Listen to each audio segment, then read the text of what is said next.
how do we start this? Okay.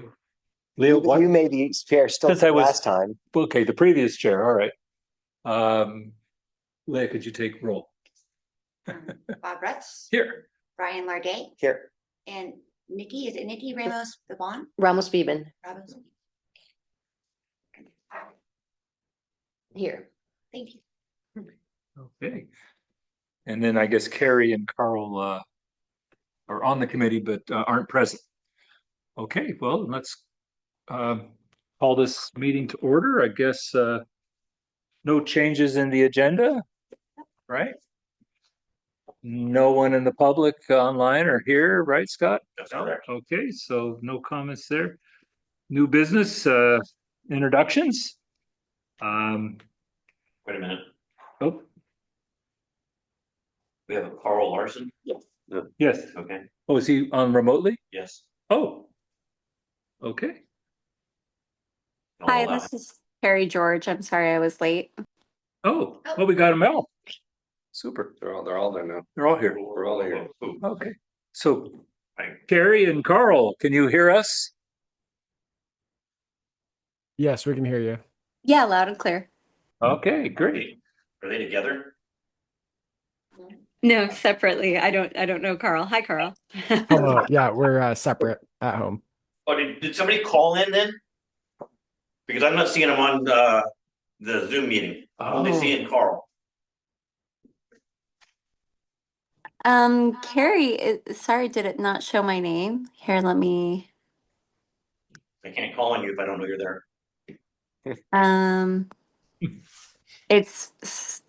I'll call in again and make sure my name shows up. 1 second. Okay, thank you. Yep. And Scott, you're showing Carl. I'm showing Carl. I'm gonna ask him to unmute so he can participate. Okay. Great. He's unmuted.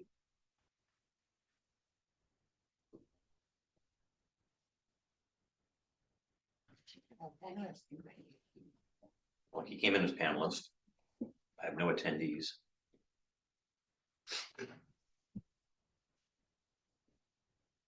Nikki, did you drive far?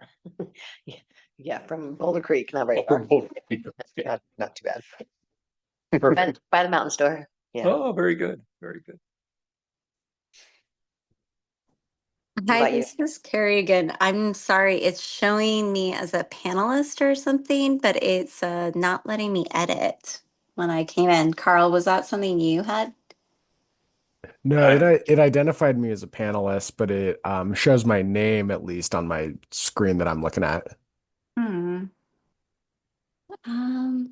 Well, why don't you guys move ahead and I'll just keep fussing with it until I figure it out.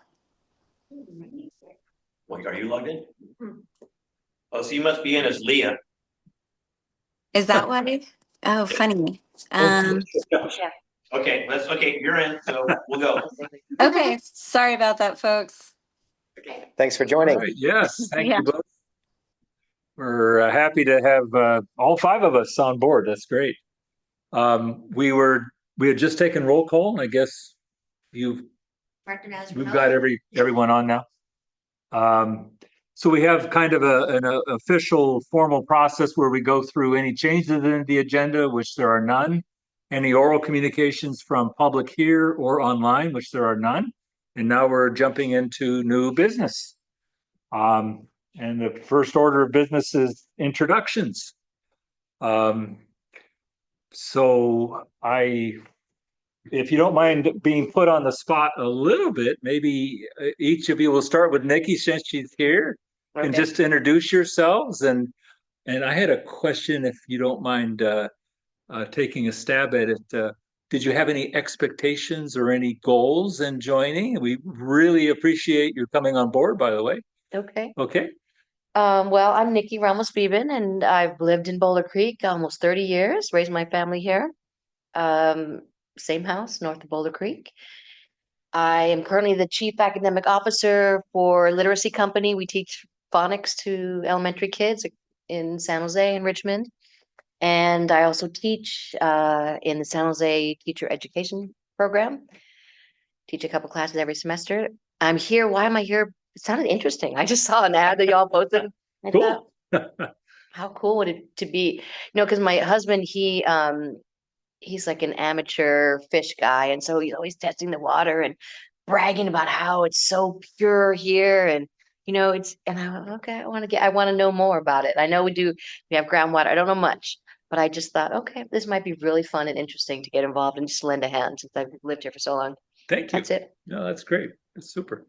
We do have the best water. Yes, we do. Okay. Carl, how about you? Hi, everybody. So my name's Carl Larson. I live in Felton, kind of near the Cowboy Bar and Grill, that area. And I work for the food bank in San Jose, Second Harvest, Silicon Valley. I'm the senior inventory planning manager. And I saw the posting come out about the public committee, and I thought, oh, same kind of thought process. That looks interesting to go in and learn more about how that works. And so that's why I ended up submitting the application. But excited to be here. Next time I'll try to be there in person, but it's been a little hectic with the rain. Definitely impacts work quite a bit too. But I know we need the rain, so can't be too upset about it. And yeah, just excited to learn more. And thanks for having us here. Thank you, Carl. And I guess the last one we have is it Leah. Carrie? Leah Carey. Yeah. Right, Leah, yeah. Oh, there. Okay. No, my name's Carrie. Yeah, Carrie George. I moved to Scotts Valley about 4 years ago, right before I had my daughter. And I've been working for companies in and around Silicon Valley, but I was working for a North Carolina company until the fall, and just been looking around for what I'm going to be doing next. And this came up, and I thought this is a great opportunity to learn more about the community and get more involved. My background is in materials and environmental and social issues in supply chains. So this is a little bit being local is less my expertise, and being more international supply chain is. And so I'm happy to reverse that instead. Very good. All right, great. Brian, maybe if you want to say a few words. Sure. Thanks so much for volunteering. We're grateful for your contribution to the committee and the district and the community. I'm Brian Largay. I live in Felton, and kind of up above the Chevron station there in that neighborhood. And I've been there about 25 years. And I work at the Land Trust of Santa Cruz County, where my job is in conservation planning and strategy type stuff, some land management work as well. And I've been on the board for about a year and a half. And what do you think of our water? I think our water is quite delicious most of the time. Every once in a while, there's something, and I think, I don't know, after the rain or something, it gets a little funny for a little bit. But I know that's probably just because they are making sure it's clean. Well, a lot of times in heavy rain, they'll switch over to the well water for a little bit. Right. It's a lot of debris coming down Yeah. in the surface water. Yeah. And I'm Bob Russ. I'm also in Felton, very close to the Cowboy Grill and Bigfoot Museum, just a little bit uphill from that area. So, and I've lived here for 6-7 years now, and my background is a little bit of engineering and business. I was doing consulting, helping people, startups, write business plans and doing financials and trying to get their products to market. So that was my background. And I too, actually, ever since I was a kid, have loved water. In fact, my nickname as a kid was Water Baby. So you gave me a stream or ocean to play, and I was there, right? So anyway, I've always been fascinated, and this is a wonderful community to join. So happy to have you. And so I guess we'll move on to, I guess election of committee chair and vice chair. And I guess that has to be a director, right? A board director. Okay. For board policy. For both, by policy. Okay. So I guess we should have a move for chair and then a move for vice chair. Great. I would like to move a nomination of you, Bob, as chair. If Shocking. you would have, you would carry that mantle for another another lap around the sun. That would be great. Okay, I would be happy to. Thank you for the vote of confidence. I guess we need to Need a put it second. to a vote. Need a second.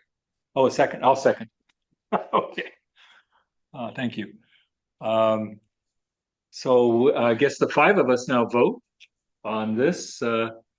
Well, did anybody want to discuss it? Oh, that's true. I always forget that part. Any strong opinions, yay or nay? Of this gentleman you just met 3 minutes ago? Yeah, exactly. Okay, I will attest to Bob having done an excellent job for the past 2 months where he was chair. Did a great job. thank you. Okay, I guess a vote then. So, There is no public. You have to say it I'm saying it, there's no Okay. public. no public, okay. So no public comments. Okay. Okay, Then I'll call roll call for your vote. So Bob Russ. yes, Ryan Largay, Yes. Carrie George, Yes. Nikki Ramos Babon, Yes. Beeben, sorry, and Carl Larson. Yes. okay. Then in my official capacity as chair of the Budget and Finance Committee, I would like to nominate Brian as the vice chair. I will accept that nomination, and I don't know if that's a motion or what happens at this point. Well, I guess we have to open it for discussion. Okay. Okay, Comments? any comments? Okay. Nothing, Sherry. Okay. All right, then let's Now- put now that we need a formal motion. formal motion. Okay, then I would like to move that that Brian Largay is the vice chair for the Budget and Finance Committee. And I guess I need a second. And anyone can second it. Okay, All right, I'll second it. there you go. All right, you're on the official minutes. Yeah, you've done it. That's it. That's it for the year. Okay. Bob Russ, Yes. Brian Largay, Yes. Carrie George, Yes. Nikki Ramos Babon. Yes. I'm trying. You go, man. And Carl Larson. Yes. Motion's passed. All right. Very good. If you don't mind, I want to just take 1 minute to give the three most welcome newcomers kind of an outline of expectations, sort of how we work and stuff. And then I believe Leia's going to walk us all through the Brown Act, Yes. which is important for any public committee. Okay, so that's going to be in just a minute. So I wanted to say, and Brian, feel free to add to this, Jason as well.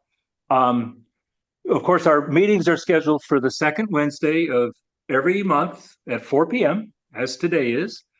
And usually several days to a week in advance, a backup package is sent to all committee members. And so I won't call this homework, but it kind of is. Sometimes it's not a lot of pages and sometimes it's a lot. And Sherry, I guess later will maybe walk through some expectations, and she's our director of finance for the district. So she's got all of the stuff in her back pocket. And so obviously, if everyone has a chance to review that ahead of time, come with questions. And in fact, if you have some questions and you want them to be answered ahead of time, you can send the questions to me as the chair, and I can pass them on to Jason, who will pass them on to Sherry or wherever it's appropriate. Okay. And that way the meetings can be a little bit more efficient too, if there's some specific questions that you might have. Okay. And I guess that's it. And then just from my knowledge, and this isn't meant to be judgmental, but I wanted to just find from the point of view of experience and what people's comfort level is, how are each of you feeling about using Excel? You have to write formulas or just use it? Just using it, being able to read it, No problem. no problem. Okay, all right, No problem. no problem. And Carl? No problem on my side. Excellent. Okay, good. That's great. So that means we don't have to shy away from Excel, using Excel. And then my only other question of comfort is, and this one might be a little bit harder, is how about familiarity with financial statements, balance sheets, income statements, stuff like that? Nikki? I mean, as a high school principal, yes, we had to deal in that. Although, I mean, Okay. there was an accounting department that did the deep diving, Sure. but I had to, make sure everything was, Okay, so it Covered doesn't scare me. doesn't scare It's you. not my expertise, not my Right. wheelhouse to No, that's- prepare them, for example, Okay, or find the problems with them necessarily. Like I can read it, give you my Yeah. opinion, but right. So the idea of looking at revenues, expense categories, what our net income is, sort of Right. profit, no problem. how we're spending it, capital projects, that kind of stuff. Yeah. So yeah, it's not rocket science, but that's great to hear you're comfortable. And obviously, any questions that you have, you can ask me about, or Jason, Sherry, whatever. Okay, so and Carrie, how about you? Yeah, I had to run my own department's P&L and part of the executive team, so I'm pretty comfortable. All right. So can I nominate you as chair? No, Maybe next time around. next Okay. time around. All right. Well, that's great. It's All like, right. wait, we already did that. Don't know. Okay. Very good. And Carl, how about you? Yeah, no issue on my end. I don't currently use finance or accounting statements for my current role in supply chain and inventory, but in grad school took accounting and finance classes, so familiarized with them. Oh, excellent. Okay. No, that's great. This is great, great team to have. Okay. Did any of you have questions for me or for Jason or Brian? Anything, just open-ended. About process, what to expect, is anything. I would say just maybe what is the expectation for us? I mean, obviously we're going to be reviewing the package when it comes, but what typically does a committee member do? A public committee member? Yeah, typically we're only meeting basically once a month, and those meetings can be from 1 to 2 hours, 2+ sometimes if we're really dealing with some knotty issues. Mm-hmm. And so if everyone has read the packages, what we do is in a meeting, we'll each get a chance to ask any questions that you might have had in reviewing the package, and we'll go item by item, so if you have any questions about each item, you would bring those up, and staff might be here. For instance, Sherry would always be here, I presume. So you might have questions for her about some presentation that she made, or some contract that we're looking at, or a new policy like capital reserve policy or something like that. And so each of us will have an opportunity to ask questions and interact with each other. And then if there's votes to be taken, then we would take votes, item by item, and then that would be it for the meeting. Okay. Is that kind of what you were asking about? Yeah, just checking in, kind of making sure I understood what my role would be. That's great. Okay. And the main goal of this committee is to make recommendations to the board after they've looked at, as I guess Chairperson or President Russ was saying, that we look at what the rates are. We may have to do a Prop 218, you never know, or revenues, or the reserve policy, all those kind of things. So this committee just makes those recommendations to the board. Okay. That makes sense. And then just as a heads up, one of the big items in the next few months for us is the district is seriously looking at issuing a public offering, what's called a certificate of participation, which is basically a bond. And so we want to go to the public markets and raise millions of dollars to help us do some of the infrastructure construction projects that we need to do to recover from the literally 4 disasters, or is that what we're at now? 4 disasters over the last number of years. So we're sort of digging ourselves out of the hole slowly but surely and making good progress. But there is a lot to consider going forward. So we will, in advance, I will just thank you a lot for your assistance in some of these issues. Any other questions? Is there a timeline for your bond proposal that you're looking at? Yes, doesn't matter. Shoot, it might actually skip this committee, won't it? When it might not. Well, it's gonna go, the current schedule is to go to the board on the 19th of March. 19th of Oh, March. wow. So we will Issuance. just have one meeting. And We will have one meeting the week before. and have it wrapped up by May 7th. So how's that for homework? Okay. All right. Got it. Yeah. So this is the big one. Last year, we had labor negotiations. We typically negotiate 2 years at a time, or the contracts for 2 years. So that will be coming up in the following year. So there's always something on our plate. Yeah. Any other questions? Great questions. I have something. So let's say a committee member was interested in a certain topic and thought the committee might take up that topic and consider it. How would they go about exploring adding that to a future agenda? I think the process would be sending it to me, and I would ask Jason to put it on the agenda for the next meeting. And then, of course, any background information that you had to offer the committee. Yeah, that, At the end of each committee, there should be a portion for committee comments, and that's where a member can bring up, I was thinking about this. that's true. Yeah. That's right. But during the month, they could easily email you and say That's right. they want to add something. So that's a recurring thing in any meeting. At the end of the meeting, if you have something you want to ask or bring up, Mhm. that's a good time for it. And I guess we'll learn from the Brown Act presentation that we can't discuss stuff in a whole lot of detail that's not on the agenda, but we can bring it up and put it on a future agenda if Yeah. that's important. Yep. Yeah. Yeah, that's a good point, because we also want to welcome any inputs that the three of you have that you'd like to discuss as a committee. So you can either bring it up at the end, as Jason just outlined, or send it to me in the interim, and I can have Jason add it.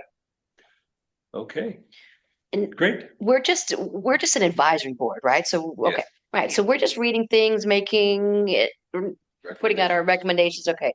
And then in Right. terms of when the board makes their decision, do we need to represent anything during that, like come to the board meetings? No. No. Okay. No, you're always welcome. I wanted to say I had to bring a formal presentation, but I didn't want to do that to you. Right. Yeah, in fact, you're on the list for doing the formal bond presentation. Okay. Okay. No, we are an advisory Right. group, and so we would just recommend to the board. The board may or may not take our recommendation. But the idea is to involve the community, and the board itself is all volunteers, right? Community volunteers. So really, all of us, the 4 committees, and then the 5 board members are all essentially volunteers. So the committee is basically trying to give advice and guide the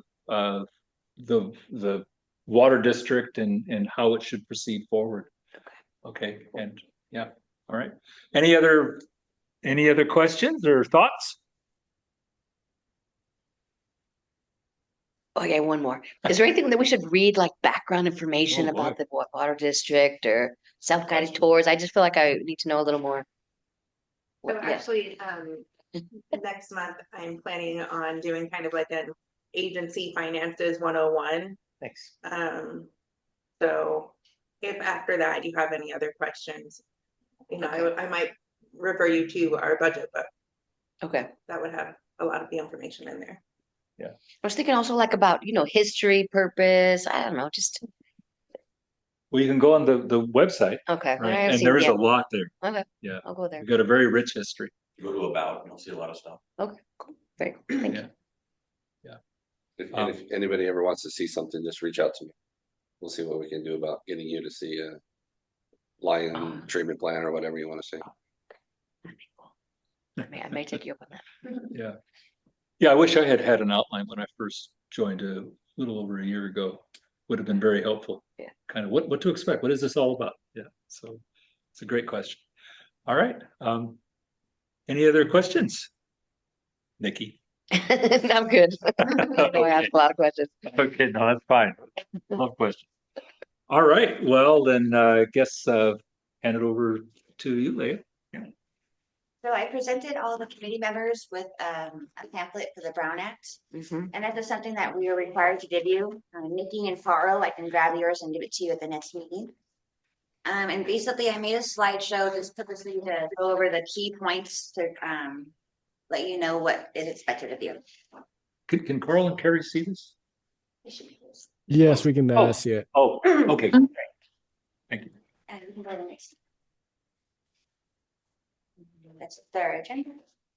So basically the purpose of the Brown slide is, I'm sorry, Brown Act is California's open meeting law, ensuring that local government business is done publicly. And it prevents any secret decision making by anybody in the local legislative bodies. So all of us are going to be legislative body. You're on a committee, public serving committee.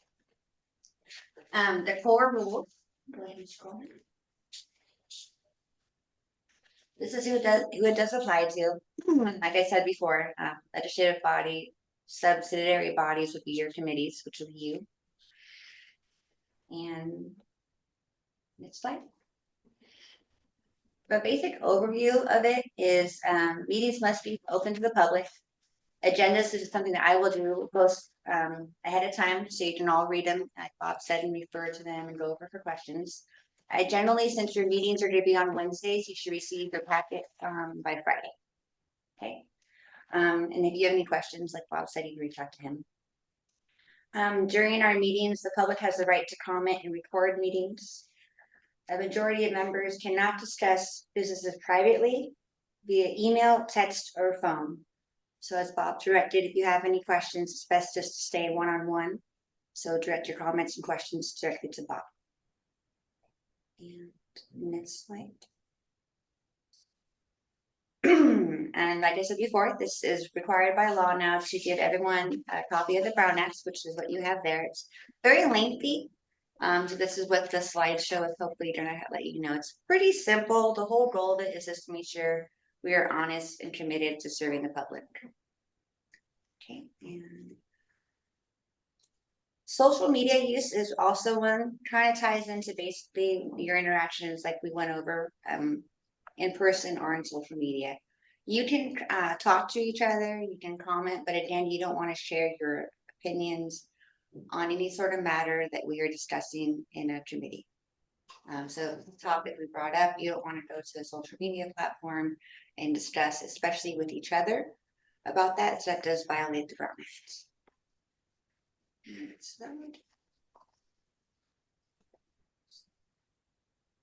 Basically, it just goes a little more detail about that. You can obviously talk to your family members and on social media, but again, just try to avoid any conversation about anything that we are discussing here. Okay. For teleconferencing, there's been some updates to that we can go over. There's a new disability accommodation, standard teleconferencing, and just cause circumstances, and state of local emergency. Next slide.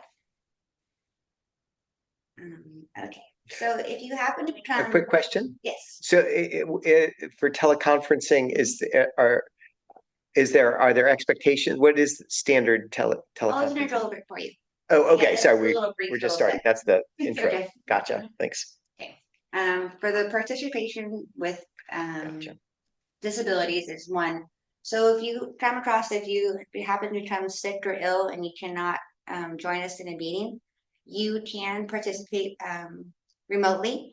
You don't have to disclose the reason why. We don't have to post it onto the agenda, and your attendance will still be counted as in-person attendance. And that's only with the participation of being remotely a reasonable accommodation for as a severe illness or something that prohibits from you being in person. Nothing to do with travel or anything like that. Vacation, that's a just cause circumstance, which we'll go over in a little more detail. If you do happen to do this, we will have to ask you if you have anyone who is over the age of 18 present in the room with you. Again, that's just having another adult, so you want to make sure that you are voicing your own opinion at the time and you're not being persuaded by someone else's thoughts. Okay, next slide. So the changes to regional accommodation, there is no longer a limit on the number of meetings a director may attend remotely as a reasonable accommodation. That's the slide we just went over. And the district is not required to adopt a reasonable accommodation policy, but we kind of have currently a certain director that is has a reasonable accommodation, so we have some kind of flexibility in what we would treat it as. And remote participation as reasonable accommodation is treated as in-person attendance, which you talked about. And the new requirement for that one is they no longer have to list their physical location. So it's more of a privacy thing.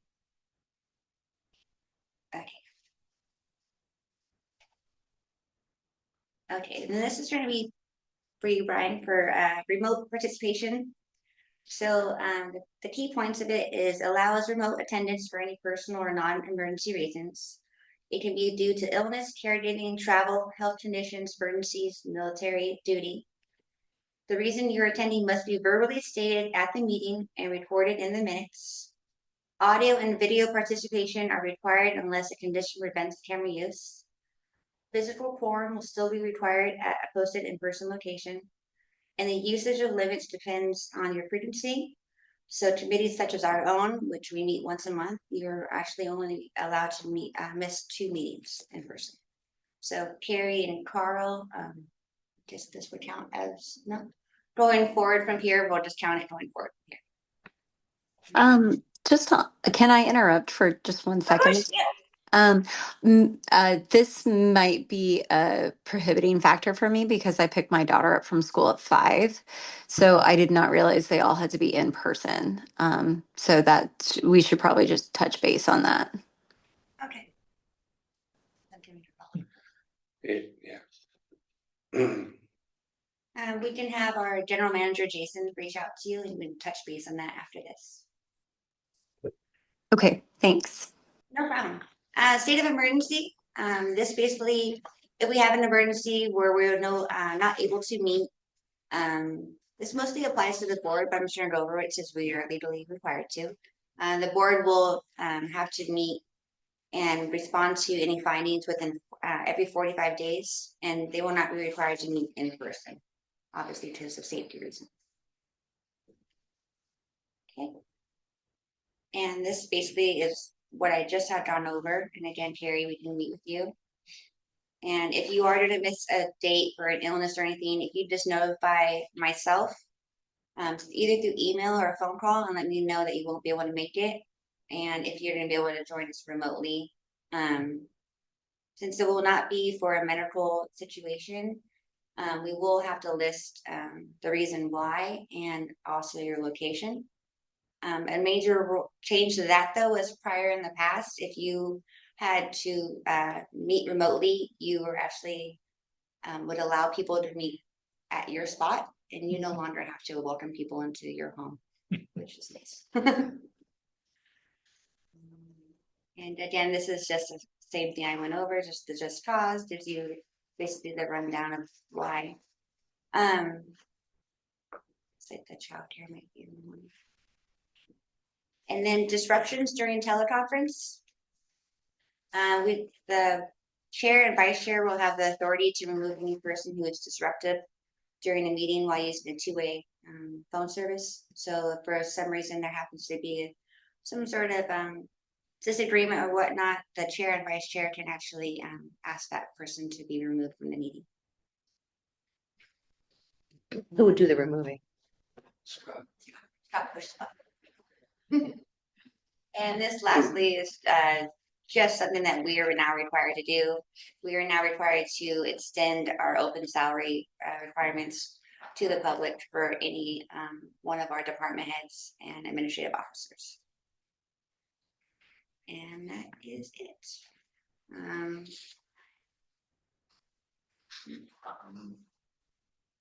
Yeah, basically, I made a little cheat sheet here of some major do's and don'ts that we can just go over really fast. Brown Act principle mostly is post clear to complete agendas in advance, encourage and allow public participation. We will always pause meetings if your remote access fails. We record actions and votes transparently. We will use remote tools directly and within legal limits. And we will document any of your just cause or accommodations properly. The major don'ts of the Brown Act is we hold majority decisions privately or outside. We will not hold majority decisions privately or outside noticed meetings. You will not circulate your opinions via group texts, emails, or chats. You will not hide agenda items or add major topics last minute. You will not make decisions in subcommittees to avoid public meetings. And you will not deliberate with fellow members on social media threats. Is that a lot in a nutshell? Any questions? The basic, thank you, Lee. The basic premise of the Brown Act is to make sure that we are transparent, that we're not making decisions behind closed doors, that the public is involved in our decision-making process. So to that end, they're very strict on what you can and can't do. As Leah pointed out, keeping the communication strictly to the chair, because if the chair sent out an email and then that person sent out the email or forwarded it to another member, you are in violation of the Brown Act by a serial meeting. So just keep that communication simple, one-way communication, and everything will be okay.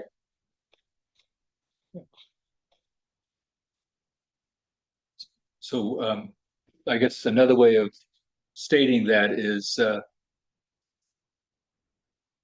we can't privately have a quorum talking about any of the topics, right? Which really means only two people. So it would be one of the other committee members and myself, and not three of us, just one-on-one, and that's it, and then we're safe. Sure. And so that's just that's the reason why this is being mentioned. That's the main goal behind That's the Brown Act, goal. is to make sure you're not conspiring behind and you're being open and honest with everybody. Right. Okay. Any questions from anybody about what Leah just outlined? No, I think that makes sense. Yeah, no questions. Makes sense. The good news is this is an advisory committee, so we're not making any decisions here. So, but the rules of communication are still applicable. Yeah. Understood. Okay. Very good. I guess, would we open this to any public comment? I assume there's no one else online, Scott? There is nobody. Okay. We have no unfinished business. And no informational material. Okay. Leah was nice enough to include past minutes for people if you want to go back and look at some of the things we have discussed. And then to Jason's point, now's the time if there's any specific topics that any of us as committee members would like to bring up to be addressed in a month. This would be an easy time to bring it up if there's something that you've had on your mind. Nothing, Brian? I think that I am open to discussing meeting schedule. I think there was an effort to schedule, but perhaps not everyone realized the limitations on remote attendance and those issues. If we should contemplate an alternate time or day, I'm open to that to accommodate the full committee Yeah, as great as possible. We're here to serve the committee, and the only caveat to that is that it has to be within business hours, so. So, Carrie, maybe when you call up Jason, you can maybe give him other scheduled times that might work for you, and we can float it by the remaining committee members and see if we can accommodate, because Absolutely. yeah, Yeah. okay, Yeah, definitely will. Sorry about that. I missed a memo point. yeah. Not a problem. Understandable. Yeah, it's a great point. Okay, good. Um, And Jason can talk to each of us about the same topic Yeah, because he's not on the committee. I'm not. very special. Okay, great. Jason, are you on the email chain with Leah? I think I saw your name. I am. Okay, great. Okay, well, if there's no other future agenda items, then I guess we will adjourn. Thank you very much, all three of you, for joining us. We really appreciate it. Look forward to working with you. Sounds good. Thank Thank you, you. Gary. Thank you, Carl. Thanks, everyone. Thanks. Thank you, everybody. Right. Do you ever have people coming? Public? Yeah. Yeah. Yeah. I don't know. There used to be people that came and